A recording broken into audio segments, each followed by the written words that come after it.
Gentlemen, the time has come once again to discuss things. Hello, my name is Dr.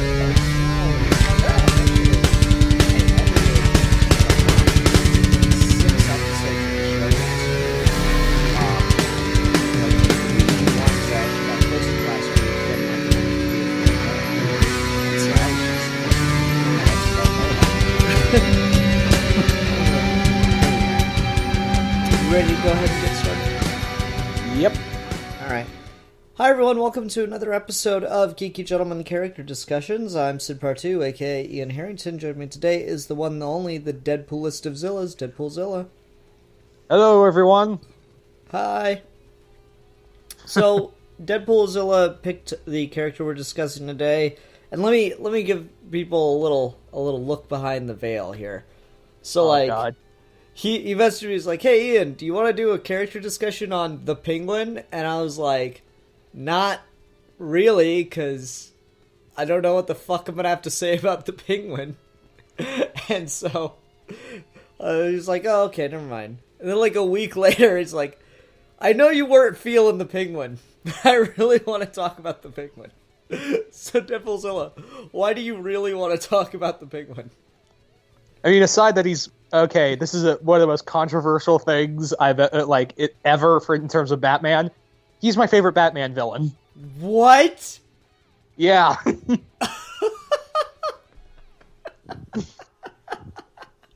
Okay, you need to explain that shit. That's the reaction I normally get. Everyone's all like, "Oh, fucking Joker, or Scarecrow, or Riddler, or Two-Face," and here I am with Penguin. Penguin is like the discount Lex Luthor of Batman villains. Alright, so the reason I really like the Penguin is mostly because I kind of relate to him in that, we both kind of want to be the big man. We want to be, in the spotlight in a way. We both want, people to recognize us more than what we are. And we never, not the best of relations with our parents who kind of overshadow us with, family members.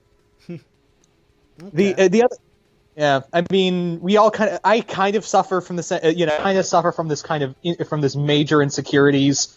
I have to feel like I'm constantly proving myself, and every time I get criticized by something or someone, I feel like I'm just kind of like it's like a personal attack. And I know that's not how you're supposed to, look at a situation, but that's how I feel consistently. And, it was kind of nice to have someone who feels like that. And despite all the power Oswald has, he feels like he needs more, to feel kind of like this complex is how he has to combat it. So he needs power for validation, is what you're saying. Yeah. Okay, that's interesting. And I'll rag on the Penguin a little bit because I think he's probably just the worst actual name Batman villain that people can think of. I'm sure we can pull the two I always go to is the villains Crash and Burn that appeared in 2 issues in Batman number 500 something. So yeah, those are technically worse villains than the Penguin, but as far as the characters people actually think of when you think Batman villains, the Penguin's probably on the lower ranks for me.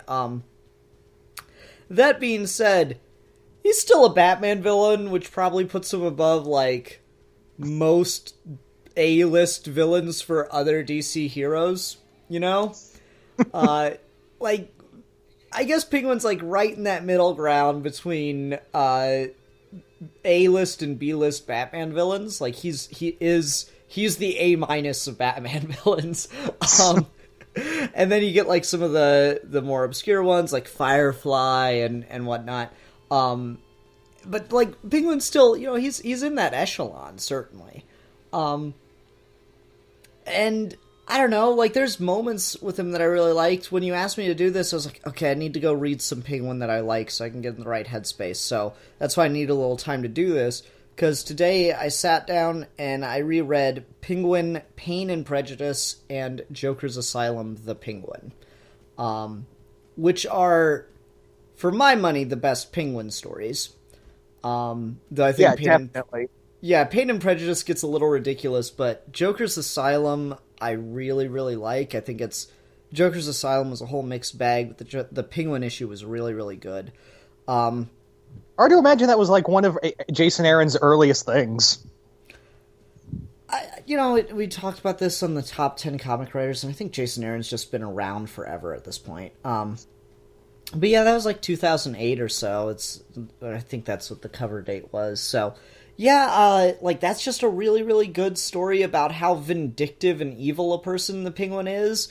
And it's also interesting to read with Pain and Prejudice because, Joker's Asylum came out first. Pain and Prejudice was one of the, early books in New 52 where everyone was like, ooh, this is still exciting, before we all got tired of it. But, it's the exact same characterization of the Penguin, which is really, really interesting.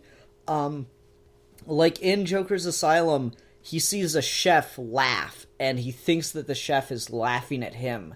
So he, kills the guy's, or he has the guy's wife die in a car accident. He has a neighbor move into the apartment next door and just blare their music all day long so the guy can't sleep. He finds out that he was a recovering alcoholic, so he buys the building across the street from his apartment right in the view of his window and makes it a 24/7 liquor shop, and just ruins this dude's life for nothing.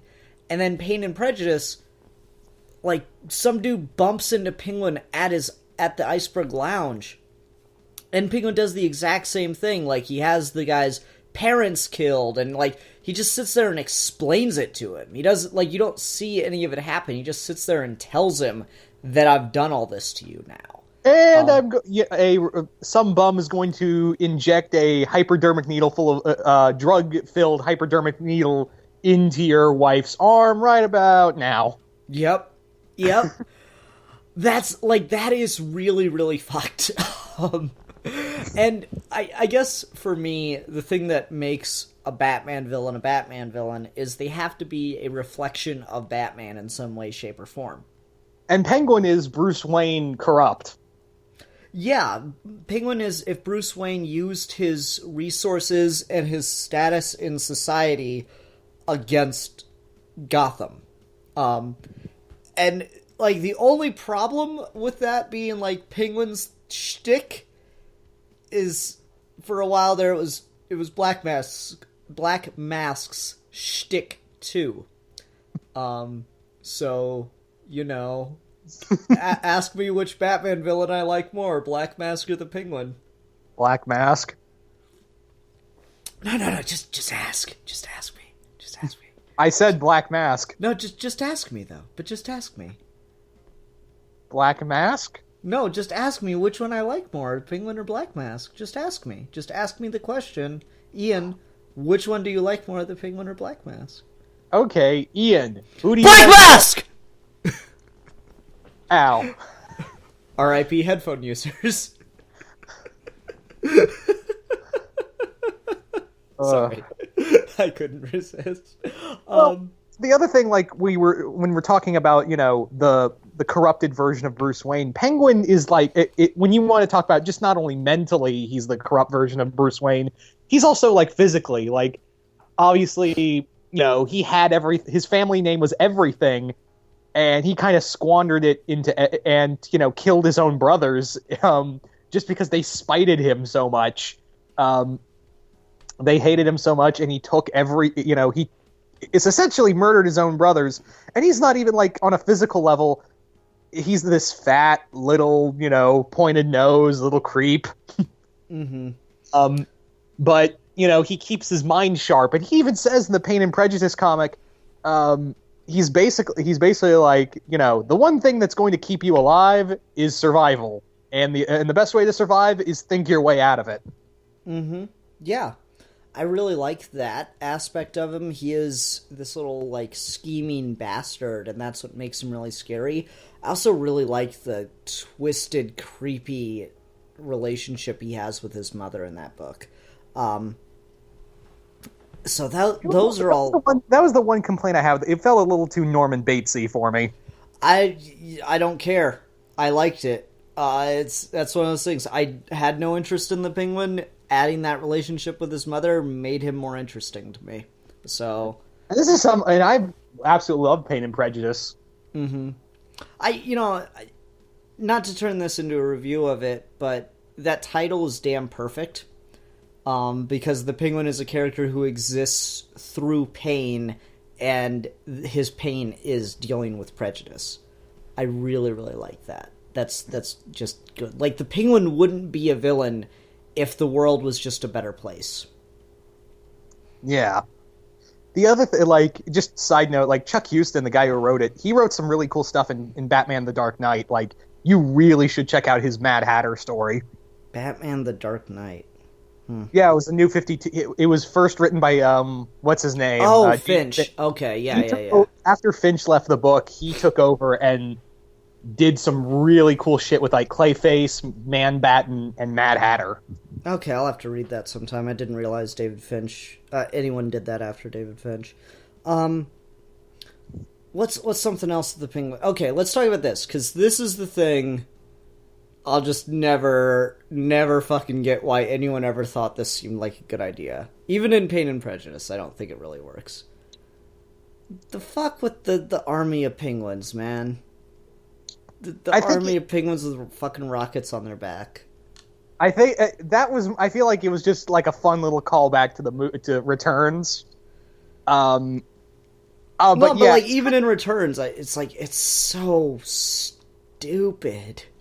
Well, I guess it's supposed to be like a stupid, fun, Batman gimmick, and it's kind of played up in Pain and Prejudice as almost like terrifying thing, because here it is, a bunch of robot flying penguins, and they're all going to kill children. Mm-hmm. That's like something Tom King would do.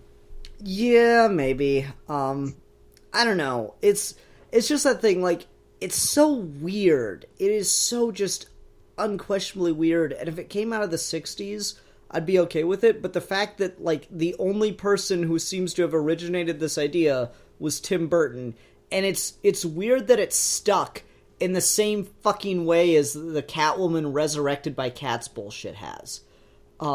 Like, I was talking with someone at work the other day about Catwoman, and I was like, yeah, just make a Catwoman movie, but, like, make it a heist movie.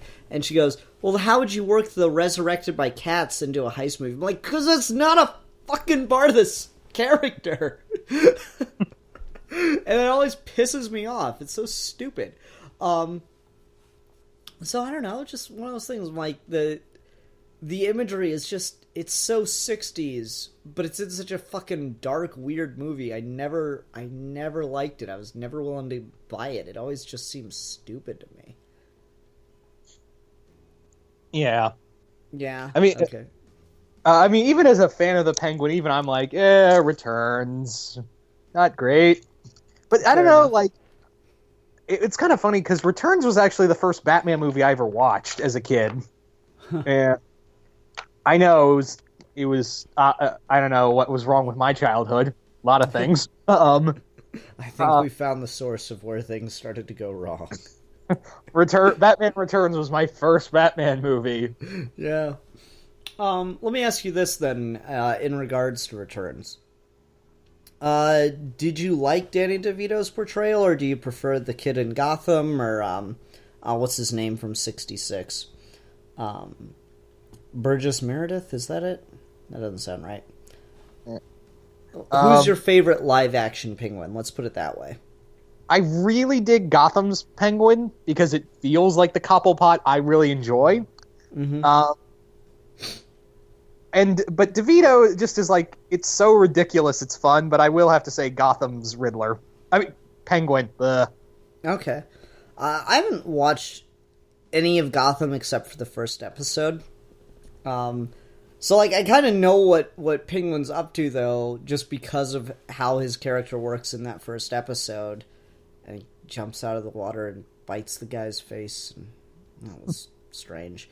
But, like, his whole thing was, like, kind of coming in and taking over the mob kind of thing, right? Yeah. Yeah. And that's an interesting thing to look at for the character, because my headcanon for Batman has always been that, like, Batman came in and kind of, used the theatricality and stuff to take down the mob, but that invited people like the Joker and all the other rogues to show up. And Penguin was that bridge for the quote-unquote normal criminals. Like, Penguin came in and took over what the mob left behind, and it kind of became that bridge between the freak villain and the normal criminals. Yeah, and I kind of like that's where I kind of like my Penguin, is that he is that in between gangster slash super villain kind of format for him. Mm-hmm. I also really like him in No Man's Land overall, though, when you got 20 different writers doing individual issues, it's wildly inconsistent for characterization, but just the overall plan that in No Man's Land, the Penguin is king is really, really cool. That first issue of No Man's Land, where we follow all the things that the helicopter drops, and we follow the path of the fresh apple as it gets to the Penguin, and he auctions it off for, rare jewelry. He auctions an apple for jewelry. And then after he's sold it, he takes a bite out of it and hands it to the guy. The Penguin always gets his bite. Ooh, that is deliciously evil. That was pretty good. Also, there's this short comic in Cataclysm, in the aftermath of Cataclysm, where it's just the Penguin walking down the street and seeing a bunch of people trapped in the rubble begging for help, and he'd wait till they say, please, I'll do anything, then walk over to them, ask them what they do for a living, and they tell him, and if he determines that it's useful for him, he says, I'll call on you for a favor. It could be years from now. Will you do it for me then? And he's like, and the person would be like, yes, and he pulls them out of the rubble, but if their job or profession or whatever wasn't useful for him, he just fucking left them to die. It's good shit. And there's also, do you ever read the Forever Evil one-shot with him? Mm-mm. Oh, it is so delightfully fucked up. He essentially gets the governor of the state that Gotham's in, they never say, but just the guy running for governor, to eat a prostitute and record it and put it on the internet. Wow. How do you even go about that? Did you ever see that episode of South Park where that's how it kind of went? Oh, wow. That's crazy.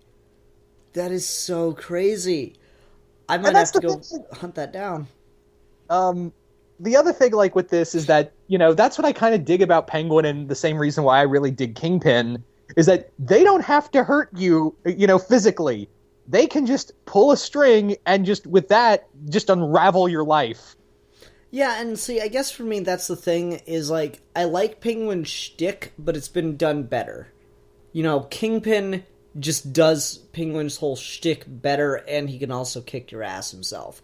Lex Luthor does Penguin's whole shtick better, and he's just better at it, The Penguin's, like, I don't care if the Penguin was the corrupt businessy man before Lex Luthor, before Kingpin kind of took that turn.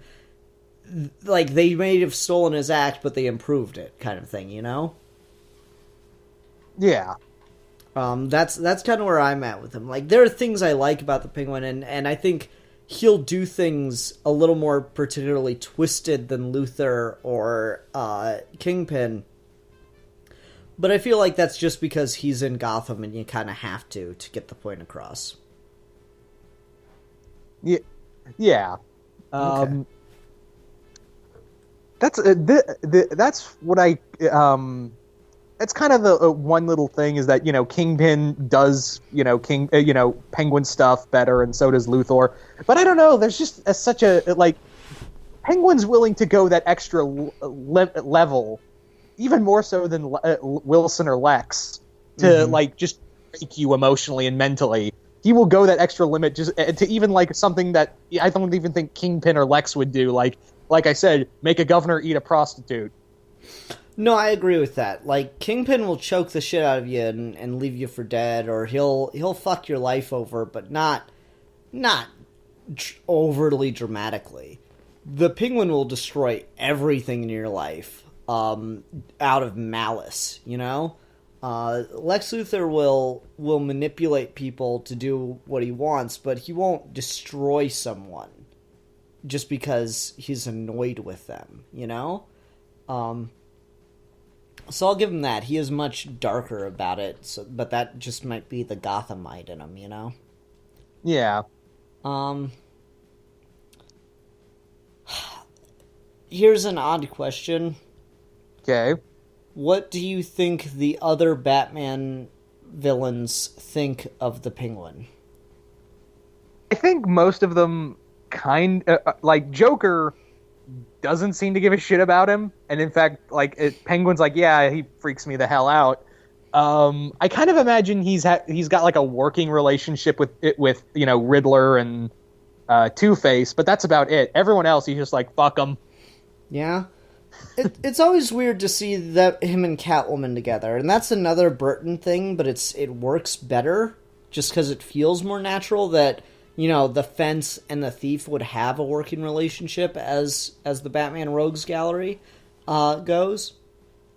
They're always kind of working together. There's some stuff in No Man's Land toward the end with Lex Luthor being in there where Penguin was trying to play Catwoman, but Catwoman was playing him kind of thing. That kind of works for me. That I like. Yeah. I also dug during the post-Infinity Crisis story where he was kind of like an arms dealer for the secret society. Mm-hmm. Yeah. Like he had gone global with just selling like Thanagarian weapons and all these type of extraterrestrial armaments. Mm-hmm. That's cool. I never read that, I guess. I'm trying to think what else we can talk about. His appearance in Arkham City? Yeah. I mean, it's just so delightfully campy and threatening. Yeah. At the same time. Let me ask you this, though. What do you like him with a trick umbrella or just regular, just looking like a gangster? I don't mind the trick umbrella, but it cannot be too big a gimmick. Like, a knife in it is fine. You know? A gun, maybe. Maybe, the gun is, in the handle or something, not the whole barrel. It just, it gets really silly really fast. So... I don't know, the knife umbrella or a gun in the handle is one thing. When it starts to get to, the spinning razor blade or the hypnotism thing. Yeah, that's where I kind of draw the line, too, where I just kind of, the gun or knife, that's as far for me. He could just pick up the umbrella and just go blam. And just go out for a rainy day. Yeah. The one I hated, God... I like the Batman. They used Penguin way too fucking much. He was in, at least a third of the episodes. And he was, a physical threat, too, which was weird for the Penguin. I did not like that at all. Using his henchwomen was fine, but when Penguin starts getting in there and trading blows, that always bothered me. Yeah, that kind of bugged me as well. And I dug the two, assassins he had as his bodyguards. That was a cool little gimmick for him. Yeah, that could work fine for me. If we keep giving these characters these female assistants In the cartoons, like Lex Luthor had Mercy, Joker had Harley Quinn, and Harley Quinn was the only one that translated to the comics permanently. Mercy was there for a little while, and then Penguin and the Batman had the what were the Shibo chicks or something? I can't remember their names. I can't remember the name either. Yeah, like he had those two, and that was a cool idea for him, and just it never stuck. I would be totally fine with that sticking around. Yeah. All right. Well, we're running out of stuff, and this was your suggestion, so you got to take us somewhere. All right. I guess the